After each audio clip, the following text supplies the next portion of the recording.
बाल्यकाल में बचपन में ही श्री ठाकुर जी की भक्ति से जुड़ गए और ऐसा जुड़े कि बाल्य अवस्था में ही भगवान को पा लिया।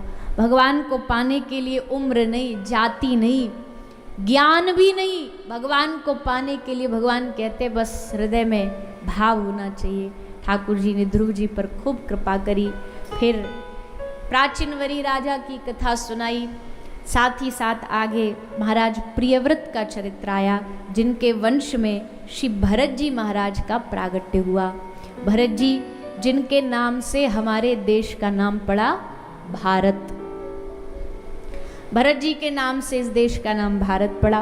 भारत भूमि का राजा श्री भरत जी थे, पर इस संसार से कोई लगाव नहीं था, मोह नहीं था भरत जी को। इसलिए सारी दुनिया छोड़ करके गंडकी नदी के पास एक कुटिया बना के उसमें भजन करते थे।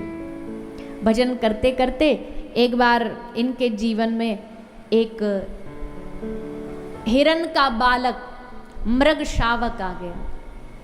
हिरण का बालक इनके जीवन में आया तो उसके साथ खूब खेलने कूदने लगे। अब कोई भी पशु का बच्चा होता प्यारा तो होता ही है, छोटा सा कोई धीरे धीरे उसमें मोह हो गया और मोह इतना बढ़ गया कि अब भजन में मन नहीं लगता, भजन छूट गया। अब बस उसी का चिंतन चालू हो गया, उसी का विचार, उसी की बातें, उसी की सोच, दिन भर उसी में लगे रहते। और फिर एक दिन जब मृत्यु आई तो मृत्यु के समय भी इनका मन, इनकी याद में वही बालक था, जिसके कारण अगला जन्म इनको मिला हिरण योनि का। अंतमति सोगति, अंतिम समय में जो मन में विचार आया वैसा ही जीव को जन्म मिलता है। तो अगले जन्म में हिरण बने, पर हिरण बन के भी भजन नहीं छोड़ा इन्होंने, भजन करते रहे, मन मन में करते रहे। हमने कल बोला था ना कि भक्ति जहाँ छूटती है अगले जन्म में वहीं से शुरू होती है। पशु योनि में भी भक्ति हो सकती है। कोई कोई भक्त होता गलती से अपराध कर दे तो अगले जन्म में पशु बन गया, पर उसकी भक्ति खत्म नहीं होती है, वो वैसे ही चलती है। और फिर तीसरे जन्म में भरत जी एक ब्राह्मण बनते हैं, वहाँ भी इनका नाम भरत रखा गया। अब भरत जी महाराज इस जन्म में सोच लिया कि हम ये वाला जन्म, तीसरा जन्म खराब नहीं करेंगे, दो तो ऑलरेडी खराब हो चुके हैं, इस जन्म में भगवान को पाके रहेंगे, ठान लिया। अब कैसे पाए? बोले सबसे पहले तो दुनिया से दूर होना पड़ेगा, और दुनिया से कैसे दूर होंगे, ऐसे तो दुनिया छोड़ेगी नहीं। बोले पागल बन जाओ तो ये दुनिया अपने आप रिश्ता तोड़ देगी। तो भरत जी जानबूझ के ना समझ बन गए कि हम तो कुछ भी नहीं जानते। जानबूझ करके जहाँ मलमूत्र त्यागते वहीं सो जाते, खाने पीने का कुछ अता पता नहीं, सोने का कुछ अता पता नहीं। तो सब लोगों ने सोचा कि ये तो पागल है, ऐसे पागल से क्या रिश्ता रखना, छोड़ो इसे। एक आध बार कोशिश करी समझाने की, पर भरत जी तो अपनी दुनिया में ही डूबे रहते थे। भरत जी को किसी से कोई लेना देना नहीं। तो एक बार भरत जी को खेत की रखवाली के लिए खड़ा कर दिया कि कोई चिड़िया आए तो इनको भगा देना, पर भरत तो भरत जी है। जैसे चिड़िया आई खाने के लिए तो हाथ जोड़ करके उन सब चिड़ियाओं से कहने लग गए कि राम जी की चिड़िया, राम जी का खेत, खाओ री चिड़िया भर भर पेट। भक्त के लिए ना, भक्त का नजरिया ही अलग होता है, भगवान के भक्त का। उन्हें लगता है कि सारी दुनिया राम जी की, सब दुनिया उनकी, तो हम कौन बीच में आड़े अड़ने वाले, हम काय को बीच में ठाड़े हों। अरे भैया खेत भी राम जी का, तुम भी राम जी की, खा लो जितनी मौज बन पड़े। तो भाइयों ने देखा ये तो मूर्ख है, जड़ है, और उनको जड़ भरत नाम से सब बुलाने लगे, पर जड़ नहीं थे। हाँ एक बात जरूर है, जो दुनिया की नजरों में पागल हो जाए, दुनिया की नजरों में जो सर्टिफिकेट मिल जाए ना ये पागल है, समझ लो भगवान की नजरों में वो पास हो जाता। क्योंकि दुनिया के लिए उल्टा जमाना है।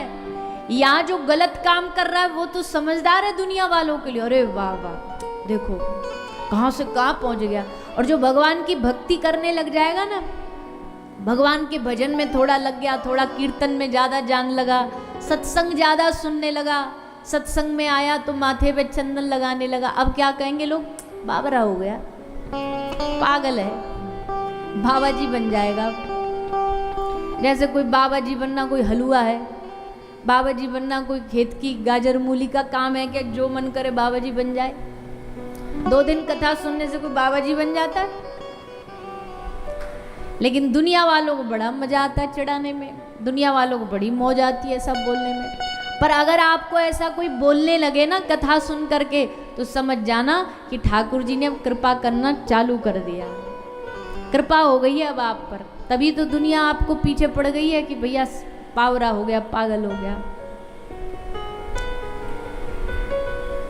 ये भगवान के भक्त होने की निशानी है।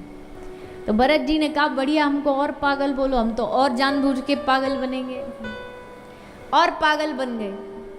कोई किसी से कुछ बोलते नहीं, 100 गाली सुना जाए हंस देते। अब कोई तुम्हें गाली सुना रहा और तुम हंस दो तो कोई यही कहेगा भैया दिमाग का इसका कोई स्क्रू टेढ़ा है, ढीला है। हम इतना मथापच्ची कर रहे हैं, इतना इसको सुना रहे हैं और ये हंस रहा है बेटा बेटा। तो अच्छा, ऐसी स्थिति 2 ही लोगों की हो सकती है। हाँ, ये भी पॉसिबल है, या तो मेंटली पागल हो। अब मेंटली वाला तो 24 घंटे आपको जब भी देखेगा हंसता ही मिलेगा।